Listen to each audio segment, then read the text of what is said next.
Au Kenya, les résultats de l'élection présidentielle ont été annoncés dans la confusion et dans la contestation lundi. Le verdict des urnes rendu par une instance indépendante a été désavoué par une partie de ses commissaires. Au final, c'est William Ruto qui a été déclaré vainqueur sur le fil avec 50,49% des voix. Le candidat perdant, Raila Odinga, entend contester le scrutin devant la Cour suprême. Alors cette question, le Kenya renoue-t-il avec ses vieux démons? C'est notre grand angle. Avec vous, Benoît Hazard, bonsoir. Bonsoir. Vous êtes chercheur spécialiste du Kenya au CNRS, le Centre national de la recherche scientifique. Et Shamsou Anjorin, bonsoir à vous aussi. Vous êtes l'ancien directeur général de Boeing pour l'Afrique subsaharienne à Nairobi. Alors le bras de fer entre William Ruto et Raila Odinga va-t-il tourner au dialogue de sourds? Avant d'en parler avec vous, Louisa Abrit déroule le fil de la semaine. C'est le score le plus serré de l'histoire du Kenya. Seulement 200 000 voix séparent les deux candidats à la présidentielle, William Ruto et Raila Odinga. Après 6 jours d'attente, c'est Ruto qui a été donné gagnant. Je tiens à remercier mon digne concurrent, l'honorable Raila Odinga,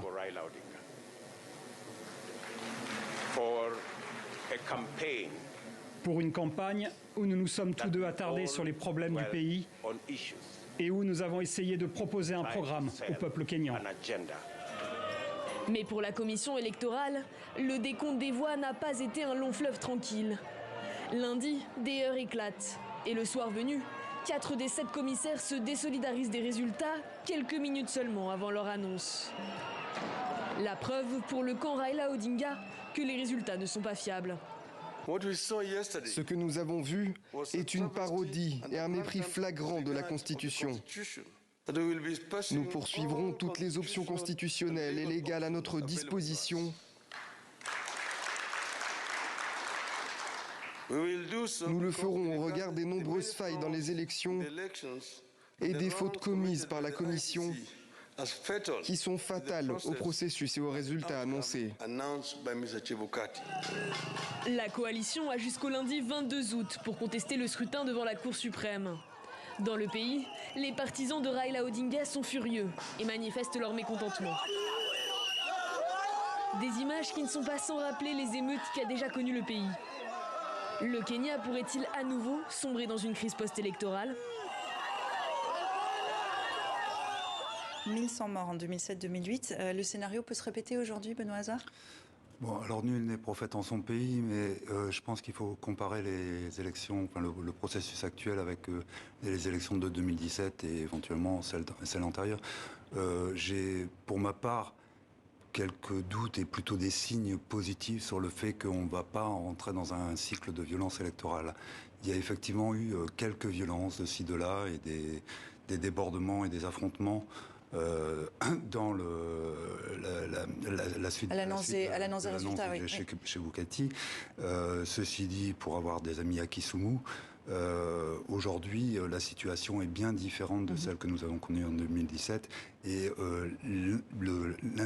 la population n'est pas aussi impliquée que cela dans le processus. Vous partagez cette analyse ? Ah oui, tout à fait.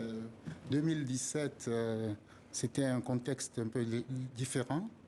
Aujourd'hui, il y a un système électoral qui a été éprouvé. Et donc, la contestation, d'ailleurs, ne porte pas tant sur les chiffres que sur la forme d'annonce des résultats. Donc, quand même, Raila Odinga qualifie les résultats de parodie. Est-ce que l'élection a été truquée? C'est possible? C'est possible que l'élection soit truquée à la base, c'est-à-dire au niveau des bureaux de vote. Mais à partir de ce moment-là jusqu'à l'annonce officielle, c'est un processus mécanique. Donc, la seule possibilité qu'il y ait eu des anomalies, c'est au niveau des bureaux de vote. Or, ils avaient largement le temps de le relever. Raila Odinga en appelle à la Cour suprême, il a jusqu'à lundi pour faire appel. Est-ce que l'élection pourrait être annulée éventuellement? L'élection pourrait être annulée ou tout au moins invalidée si la Cour suprême effectivement jugeait qu'il y a matière à juger des fraudes ou qu'elle relevait des irrégularités dans le processus électoral.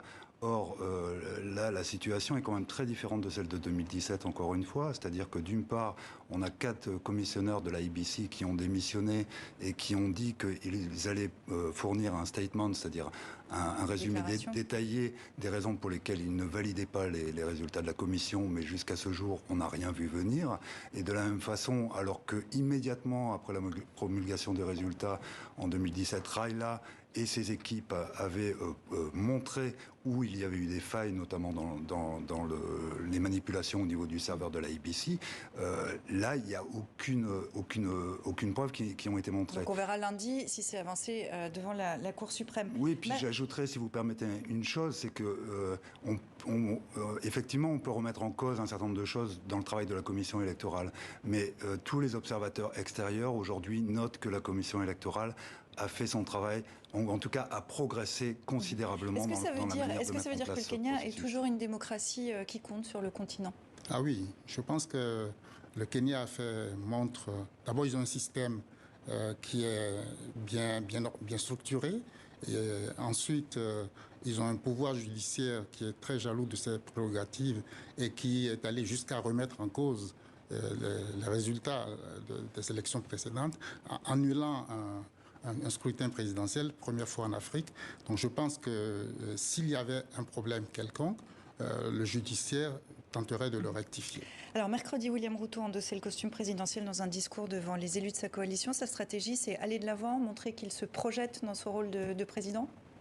Ah oui, je pense qu'il ira de l'avant et que, quelle que soit l'issue du recours de Raila, sauf annulation des élections, je pense qu'il poursuivra son agenda. Dans ce contexte, est-ce que ce serait un président légitime? Pourquoi Ruto ne serait pas un président légitime à partir du moment où il aurait été élu par les Kenyans, que ça plaise ou que ça déplaise? Il a été élu jusqu'à preuve du contraire. Et effectivement, il faut rappeler que William Ruto, comme Raila Odinga, alors avec des différences sociologiques majeures, c'est-à-dire que Odinga vient des dynasties politiques comme Uhuru Kenyatta qui ont formé les élites politiques du Kenya.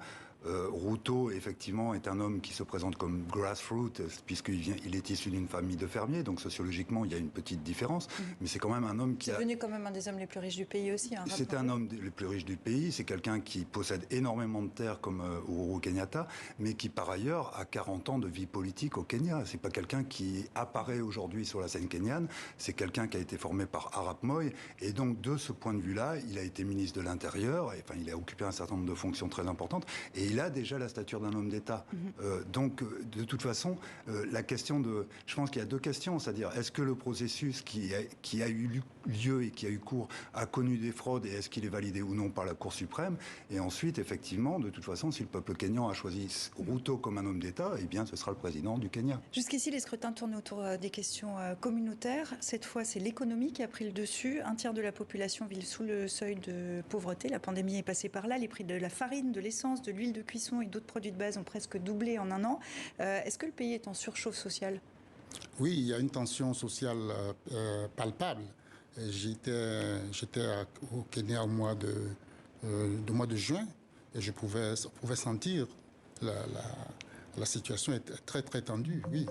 C'est peut-être là qu'est le risque par rapport à des tensions sociales. Là, on parle de l'élection, mais c'est plutôt la situation économique du pays qui peut éventuellement déclencher des violences? La situation économique du pays est effectivement critique et quel que soit le président Raila Ruto, de toute façon, il y a 3 défis majeurs que le Kenya va devoir affronter.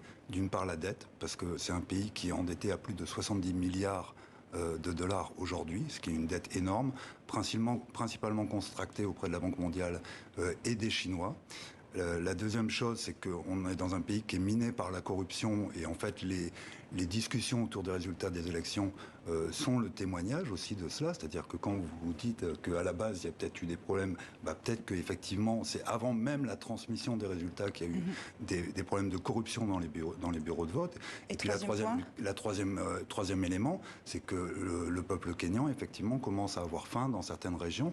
Et en même temps, le problème, on peut le résumer de la façon suivante. C'est-à-dire que Uhuru Kenyatta, avec comme vice-président Ruto, ont investi dans des grandes infrastructures dans le pays, ont donc endetté le pays pour financer des infrastructures, mais qu'aujourd'hui, s'il faut essayer d'avoir une politique sociale, ils vont être très limités dans les marges de manœuvre du fait du remboursement de la dette. Est-ce que cette situation, parce que donc la pandémie, il faut rappeler que le pays connaît une sécheresse également, maintenant cette incertitude peut-être politique, est-ce que ça préoccupe les milieux d'affaires et les milieux économiques?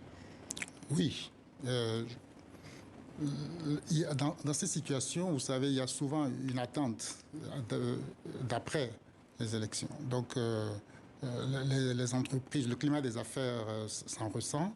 Mais je pense également que c'est temporaire et que après les élections, une fois que le contentieux sera vidé, les choses vont repartir. Le Kenya est une puissance régionale d'Afrique de l'Est. C'est l'une des plus grandes économies du continent, on l'a rappelé, également considérée comme une démocratie saine. Si le Kenya se met à tanguer, quel impact ça a sur toute la sous-région ?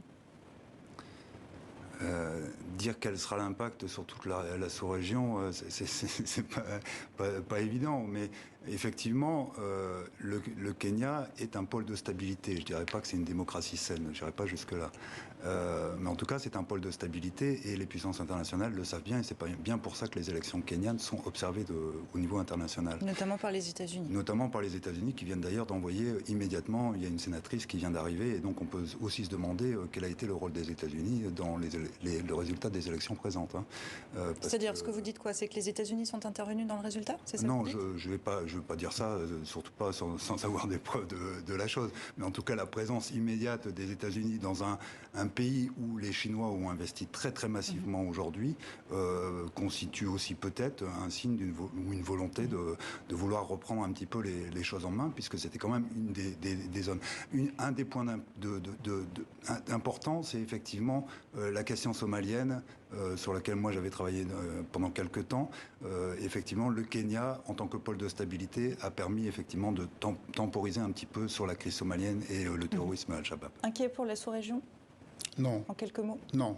Je pense que le problème kenyan va être très rapidement contenu. C'est pas il va y avoir le processus juridique, et de deux, il y a tout un système de concertation religieuse, politique qui vont calmer les jeux. Donc le pays va s'équilibrer. Donc je pense qu'il y aura un équilibrage. Jamsou Anjora, Benoît Hazard, merci beaucoup d'être venu dans 64 minutes. Merci pour ce décryptage sur le Kenya. Merci.